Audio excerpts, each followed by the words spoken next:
Today, I interviewed my friend Andy Whitehead about a very interesting subject, implantable RFID chips.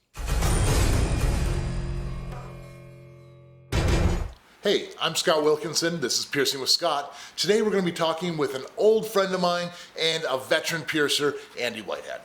How's it going, Scott? I'm doing all right. Good to see you again. Yeah, you too. Yeah. So Andy stopped in this weekend and spending a week with me. He's done a little guest spot at my shop, and we decided we're just going to interview him because he has some interesting past with the piercing world, which not many people have a lot of experience with. And basically, what that is RFID chips. Yeah. You've implanted these before on people. Yes, actually I have. I work for a company that a few years ago they stopped into the tattoo shop I was working with, and they asked me if I had heard about what they were going to be doing, and I'm sure most people maybe heard about it that watch your show as well.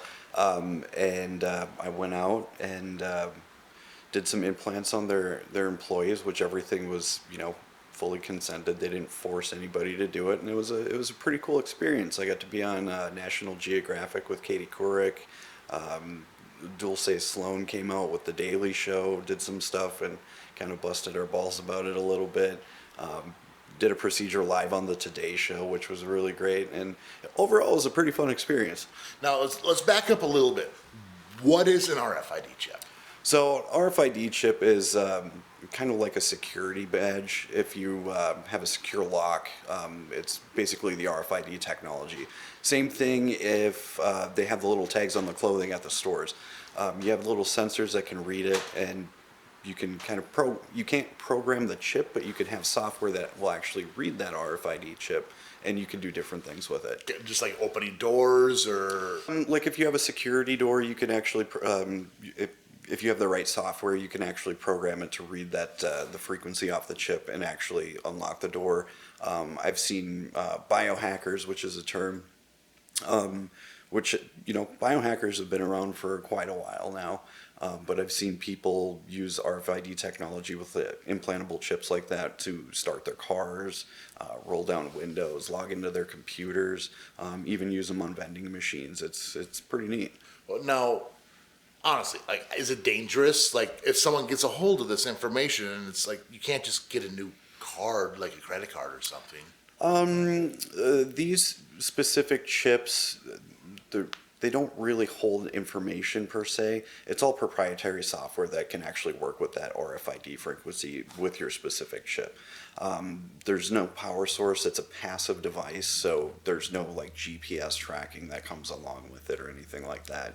And if somebody actually did want to kind of gather that information about your chip, they'd have to have a backpack with like a big battery pack and an NFC reader, and they'd have to stand pretty close to you to actually get that information. It's easier to use their phone. Right. Yeah. Okay. Cool. Yeah. So cool. that was like I said, that was a pretty neat experience. Anything else interesting you've done with this? I mean, what else? Other things can you do? I remember you saying something medically, possibly.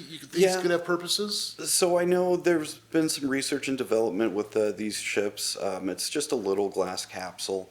They're working on making them gas permeable, so if you do have them in the future, 10, 20 years down the road, they'd be able to read like your oxygen levels in your bloodstream, maybe alert you if you're going to have a heart attack, if your insulin levels are low. So there's a lot of cool stuff that could come with this if we put the research into it medically.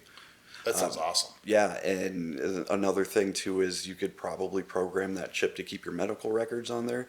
So if, like, say, an EMT found you passed out and you were unresponsive, if they knew you had it, they could scan it and they'd be able to tell if you were allergic to any medications, if you had any specific conditions, and why they would find you like that, and probably save your life in the long run. I understand. You put it in your hand somewhere, like around here? Yeah. You can actually kind of put it anywhere, but typically you do your non-dominant hand. And how painful is it? I mean, how do you get it in there? It's basically loaded in a syringe. You just kind of pinch the skin up and then put the bevel of the needle in, put the chip in, pull it out, place a Band-Aid on, done and done. It's about the same as an earlobe piercing. It really is. Awesome. Yeah. Awesome. But now, okay, so it's in your skin, Mm-hmm. and I messed up and I got fired. I need this thing out of me because I'm not, if I'm working for this company and they have it, how do I get it out? I mean, do I just like... Well, what you could do is basically you could see a medical professional. They'd probably just put a little nick in your skin, push it out, kind of like a sliver.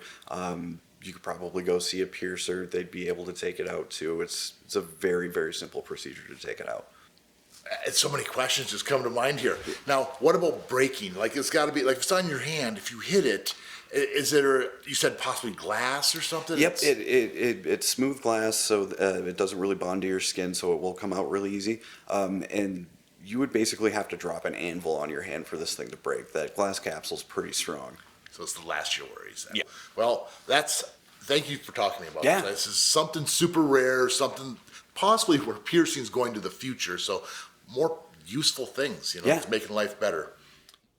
Thanks again, Andy, for taking the time to sit down with us and talking about these RFID chips. Now, if you have any more questions about the RFID chips, leave it down in the comments below. Talk amongst yourselves, and possibly we'll see if we can get Andy to answer some more of your questions.